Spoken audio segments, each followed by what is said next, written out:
அன்பிற்கினிய நண்பர்களே வணக்கம். நம்ம நண்பர்கிட்டையும் நம்ம தொழில் செய்கிற இடத்துலையும் இல்லை ஒரு சமுதாயத்துக்கிட்டையும் நம்மளை எப்படி மக்கள் பார்க்குறாங்க, நம்மளை எப்படி முன்னேற்பாடாக நம்மளை மதிக்கிறாங்க அப்படின்னு உங்கள் எல்லார்கிட்டையும் ஒரு கேள்வி இருக்குது. அப்படின்னா இன்றைய ஒரு பெரிய ஒரு நிறுவனமாக இருக்கட்டும் அப்படின்னா அந்த நிறுவனத்தில் உங்களுக்கு திறமைகள் அதிகமாக இருக்கும். இப்போ இவர் கம்ப்யூட்டரில் நல்ல நாலேஜ் உள்ள ஆள்ப்பா, இப்போ இவர் நல்லா பேசுவார், இவர் நல்ல செயல்பாடோடு இருப்பார்ப்பா அப்படின்னு தனித்துவமாக இருக்கணும். நீங்கள் 10ஓட 1 அத்தோட 1 இருந்தால் அது உங்களுக்கு பெரிய மதிப்பு இருக்காது. அப்போது எனக்கு உண்டான பாதைகள் என்ன, நான் எல்லாத்துலேயுமே ஷைனாக இருப்பேன். இப்போது ஆக்டிவாக இருப்பார். நிறைய பேர் நீங்கள் பார்த்துருக்கலாம். ஆக்சுவலாக 10 பேர் இருக்கிறாங்கன்னா ஒருத்தர் சோர்ந்து அப்படி அப்படியே இருப்பார். ஆனால் ஒருத்தர் மட்டும் அப்படின்னா நல்லா ஆக்டிவாக இருப்பார். அப்போது அந்த ஆக்டிவாக இருக்கிறவரை முன்னெடுப்பாங்க. அப்போது நீங்கள் ஒரு பேச்சாளர் இடத்துக்கு போகும்பொழுது எல்லாம் தாங்கி பேசுவாங்க. அப்போது இவர் கூப்பிட்டு, எப்போ இவர் நல்லா பேசுவார், இவர் 2 வார்த்தை பேச சொல்லுங்கள் அப்படின்னு முன்கூட்டி பேசுவாங்க.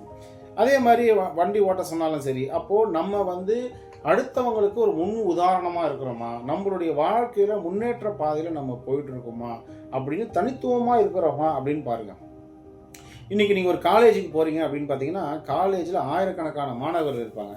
ஆனால் ஆயிரக்கணக்கான மாணவர்களில் மத்தியில் அது ஒரு 10 பேர் ஷைனாக இருப்பாங்க, நல்ல செயல்பாடுகள் இருப்பாங்க, நல்ல கல்வியில் இருப்பாங்க, நல்ல அனுபவத்தில் இருப்பாங்க, அதுக்கு உண்டான நிறைய ஆக்டிவிட்டீஸ்லாம் நிறைய விஷயத்த சொல்லுவாங்க, நல்ல பேச்சாளர் இருப்பாங்க.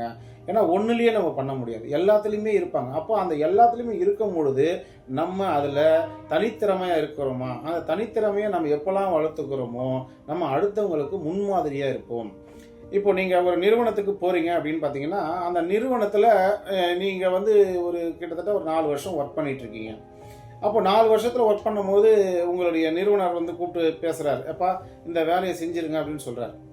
அப்போது நீங்கள் தயங்கி நிற்கிறீங்க. அப்போது உங்கள் கூட இருக்கிறவங்க ஒரு கொலிக்கோ யாரோ ஒருத்தருங்க பிறகு, சார் அந்த வேலையை நான் செஞ்சிடறேன் சார்னு சொல்கிறார். ஏமா உனக்கு என்னம்மா தெரியும் அப்படின்னா, சார் நானும் 4 வருஷமாக வேலை செய்கிறேன்ல சார் அப்படின்னு சொல்கிறார். அப்போ அந்த சீனியாரிட்டி பிரகாரம் பார்க்குறதா வேலை தெரிஞ்சவங்களை கூப்பிட்றதா அப்படின்னு பார்த்தீங்கன்னா வேலை தெரிஞ்சவங்க, அந்த வேலையை முடிக்கிறவங்க. அப்போ அவங்களுக்கு தனித்திறமையாக இருக்கா, அப்போ தனிப்பட்ட முறையில் அவர் காமிக்கும் பொழுது அவருடைய முன்னேற்றம் அவருக்கு இருக்கா. நன்றி.